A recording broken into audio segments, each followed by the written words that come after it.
우리를 사랑하시는 하늘에 계신 하나님 아버지, 저희들에게 새로운 아침을 주시고 생명을 허락하셔서 주님께서 주신 에너지로 우리 주님을 찬양하고 섬기며 살아갈 수 있도록 인도하시니 감사합니다. 오늘은 이제 이스라엘 백성들이 홍해를 건너서 하나님을 찬양하는 그 장면을 살피겠습니다. 그 장면을 보면서 우리가 어떻게 주님께 감사하고 찬양할 수 있을지 우리 자신을 점검해 보려고 합니다. 이 시간 성령을 통하여 저희 안에 역사하시고 우리의 생애가 이 말씀을 통해 주님을 정말 찬양하고 감사하는 것으로 채워지는 귀한 생애가 되도록 주님 이 시간 저희들과 함께해 주시기를 우리를 사랑하시는 예수님의 이름으로 기도드리옵나이다. 아멘. 출애굽기 15장 1절부터 21절에는 이 모세와 미리암의 노래가 나오는데요. 그 중에서 11절의 말씀을 읽어보겠습니다. 여호와여, 신중에 주와 같은 자가 누구니이까? 주와 같이 거룩함으로 영광스러우며 찬송할 만한 위엄이 있으며 기이한 일을 행하는 자가 누구니이까? 사실 이 모세의 노래 지금 한 절만 읽었지만요. 모세의 노래는 결국 온통 하나님에 관한 노래입니다. 하나님께 완전히 초점이 맞춰진 것이죠. 찬양이라는 것은 무엇일까요? 노래라는 것은 무엇일까요? 찬양은 사실 우리 주님께 초점을 맞추고 우리 주님에 관해서 음악으로 말하는 것이 찬양이죠. 모세는 모세 노래를 통해서 우리 주님을 사람들 앞에 드러냅니다. 열지왕을 통해서 이스라엘 백성을 애굽에서 나오게 하시고 그리고 그 광야길을 인도하시고 구름기둥과 불기둥으로 인도하시고 또다시 홍해를 건너게 하시고 지금 여기까지 오게 하신 분은 그저 하나님이세요. 이스라엘 백성들은 따라간 것이죠. 지금도 마찬가지죠. 저의 삶을 매일 인도하시는 분은 하나님이십니다. 그래서 우리가 찬양한다고 할 때 그 찬양은 바로 그러한 하나님을 찬양하는 것이죠. 몇 년 전에 그 미국 중환자실에 코로나에 걸리셔가지고 한 남자분이 오셔서 이제 치료를 받으셨는데 안타깝게도 악화되면서 결국 나중에는 인공호흡기를 끼고 거의 의식이 없는 상태로 그렇게 지내실 수밖에 없었고요. 가족들이 병실에 들어갈 수도 없었습니다. 안타깝게도. 그래서 이 아내가 어떻게 할까 생각을 하다가 영상통화를 걸어가지고 그 남편에게 찬양을 들려줬습니다. 그 찬양의 제목이 만 가지 이유. 그 찬양을 계속해서 불렀습니다. 그리고 이 남편은 그 찬양을 계속 들었죠. 이 남편이 결국은 다시 의식이 돌아오고 그리고 살아나게 되었습니다. 나중에 이 남편이 살아나서 의식이 돌아온 다음에 이렇게 얘기합니다. 제가 깨어난 기적은 이 아내의 사랑 때문이었습니다. 하지만 그것보다 더 깊은 것은 아내의 찬양 속에 담긴 하나님의 사랑 때문이었습니다. 저는 찬양합니다. 이제 더 이상 저는 찬양을 멈출 수가 없습니다. 결국 이분은 늘 주님을 찬양하는 주님의 사랑 가운데 쌓여서 사는 그런 그리스도인으로 살아가게 되었다는 것이죠. 여기 17절에 이렇게 말씀하십니다. 주께서 백성을 인도하사 그들을 주의 기업의 산에 심으시리로다. 여호와여, 이는 주의 처소를 삼으시려고 예비하신 것이라. 주여, 이것이 주의 손으로 세우신 성소로소이다. 자, 이제 이 모세의 노래, 이 모세 찬양은 하나님을 향한 사랑을 담고 있고 또 그리고 그 찬양은 우리를 향한 하나님의 사랑을 담고 있습니다. 주께서 백성을 인도하사 그들을 주의 기업의 산에 심으시리이다. 결국 하나님의 백성들을 구원하셔서 자신의 산에 영원히 두실 것이라고 하는 이 영생과 구원의 소망을 이곳에 담고 있는 것이죠. 그리스도인 삶이란 것은 무엇일까요? 그것은 주님께서 허락하신 이 소망의 확신을 가지고 사는 것입니다. 사실 저희가 이 세상을 살아보지만 참 이 세상의 삶은 불안하고 불안정하고 이 세상에서의 삶의 끝이 언제 올지 알 수 없는 그런 세상이죠. 점점 자연재해는 더해가고 알 수 없는 일들은 더 일어나고 그리고 세상은 우리가 그 끝을 알 수 없는 그런 곳으로 점점 달려가면서 많은 사람들이 이야기하기를 그저 몇십 년 안에 예수님이 오시지 않는다고 하더라도 이 세상이 결국 그 끝을 맞이할 수밖에 없다고 그렇게 예측하는 그런 세상에 저희가 살고 있습니다.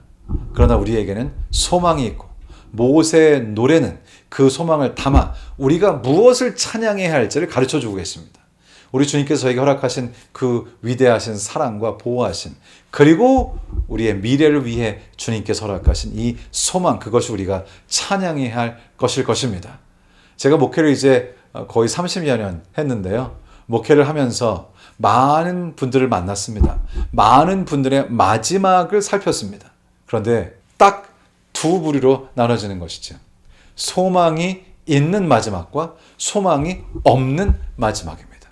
소망이 있는 마지막은 참으로 소망과 감사와 그리고 위로가 있습니다. 그의 마지막을 맞이하신 어떤 집사님께서 식구들을 모아놓고 식구들에게 우리 저 새 예루살렘 생명강가에 가면 하나님 보호자로부터 오른편으로 7번째 있는 생명나무에서 만납시다. 이렇게 식구들에게 얘기를 하시더라고요. 마음 가운데 소망과 기쁨으로 사시니까 또 그 병세가 호전되셔서 다시 그분을 방문했더니 멀쩡히 또 앉으셔가지고 저에게 아유 목사님 죄송해요. 잘 안 죽네요. 이렇게 말씀을 하시더라고요. 그러나 또 다른 부류의 삶이 있습니다. 마지막 순간까지 예수 그리스도를 받아들이지 못하시고 인생을 저주하고 인생을 후회하고 그리고 앞에 있는 사람에게 욕을 퍼부으면서 그 마지막 순간을 그렇게 마무리하는 그런 분도 보았습니다. 글쎄요, 우리의 마지막 모습은 어떤 모습일까요? 저는 개인적으로 저의 마지막의 모습이 모세의 노래를 부르는 모습이 되었으면 좋겠습니다.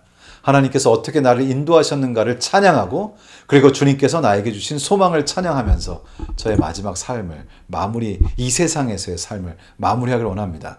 혹시 그렇지 않으면 예수님께서 저의 생애 가운데 재림하신다면 살아서 이 모세의 노래 그리고 계시록에 있는 어린 양의 노래를 부르면서 우리 주님을 맞이하기를 원합니다. 이 모세의 노래, 어린 양의 노래는 이렇게 되어 있죠. 요한계시록 15장 2절로 4절입니다.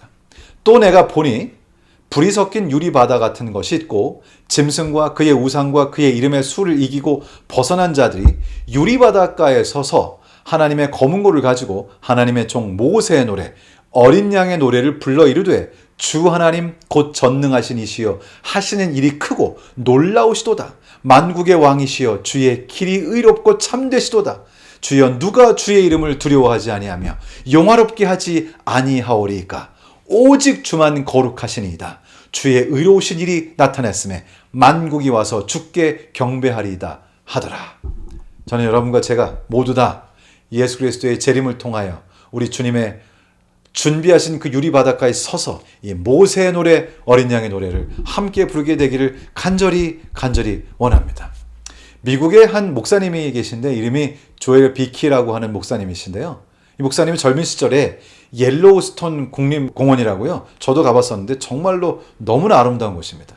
참으로 아름답긴 하지만 너무나 넓고 사실 그곳에서 혼자 어느 곳에 있게 된다면 너무나 외지고 인적이 전혀 없는 혹시라도 혼자 길을 잃어버린다면 정말 난감하고 목숨을 잃을 수도 있는 그런 곳이었습니다.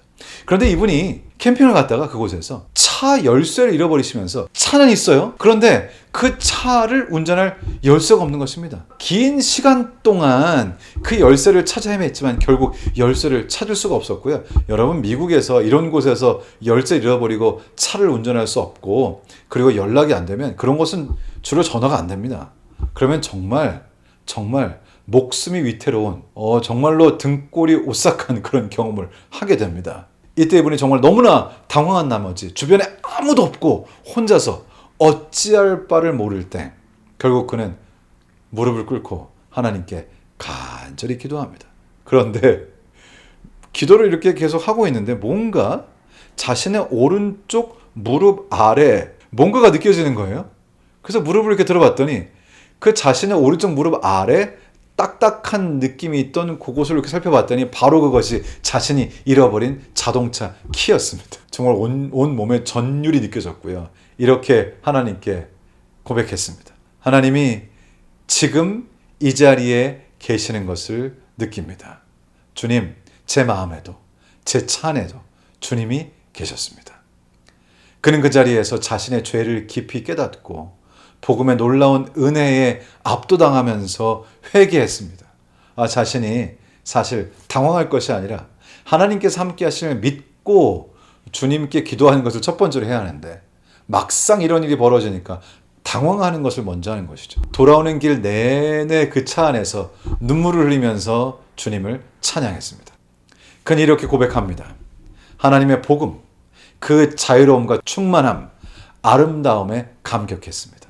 제 손은 하늘을 향했고 제 입은 하나님을 찬양했고 제 눈에서는 눈물이 멈추지 않았습니다. 모세의 노래는 경험의 노래가 되는 것이죠.